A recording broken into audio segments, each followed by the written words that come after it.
Բաքվում ավարտվեց Արցախի ռազմաքաղաքական ղեկավարության շինծու դատավարությունը։ 1 տարուց ավելի ձգված դատավարություն, որի ընթացքում ռազմաքաղաքական ղեկավարներից 5-ին դատապարտեցին ցմահ, 3-ին 20 տարվա ազատազրկման։ Բեմադրված քաղաքական հաշվեհարդարի վերջին արարը այսօր էր Բաքվի ռազմական դատարանը 20 տարվա ազատազրկման դատապարտեց Արցախի նախկին պետնախարար Ռուբեն Վարդանյանին։ Սարսափեցնող, բայց ոչ անսպասելի էր Վարդանյանի ընտանիքի համար շինծու դատավարության կայացրած վճիռը։ Ադրբեջանի ռազմական դատարանի վճիռը սարսափեցնող է, թեև ոչ անսպասելի։ Դեռևս 874 օր առաջ նրա ապօրինի ձերբակալությունից սկսած ակնհայտ էր, որ այս գործընթացի արդյունքը կանխորոշված էր։ Այս ընթացքում նրա դեմ առաջադրված մեղադրանքներից եւ ոչ մեկը հիմնավորող որևէ ապացույց այդպես էլ չի ներկայացվել։ Երբևէ զինվորական պաշտոն չզբաղեցրած Ռուբեն Վարդանյանին Բաքվի դատարանը մեղավոր ճանաչեց մի շարք հանցանքների, այդ թվում Ադրբեջանի դեմ պատերազմի, ահաբեկչության ֆինանսավորման, մարդկանց տեղահանելու մեջ։ Վարդանյանը փաստաբաններին արգելել էր ներկայացնել պաշտպանական փաստարկներ, տեղի ունեցողը որակելով ոչ թե դատ, այլ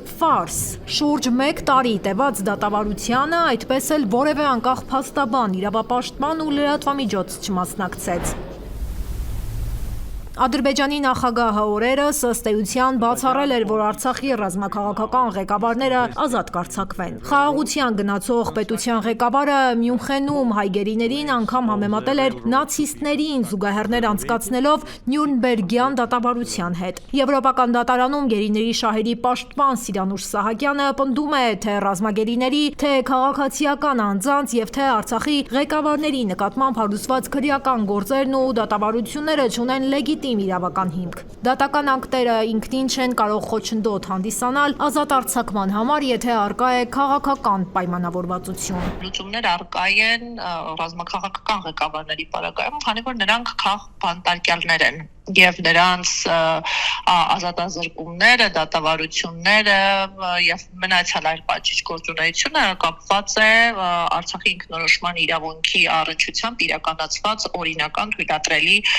գործողությունների հետ։ Միջազգային գործընկերները անդրադառնալով խնդրին շեշտում են հայ գերիների անվերապահ եւ առանց պայմանականությունների ազատ արձակման անհրաժեշտությունը, հիշեցնում է իրավապաշտպանը եւ վստահեցնում, որ դատավարություններն ու դրանց արդյունքները միջազգային հանրության կողմից չեն դիտարկվել որպես լեգիտիմ գործընթաց։ Քաղաքական պայմանավորվածությունների պարագայում դատական ակտերը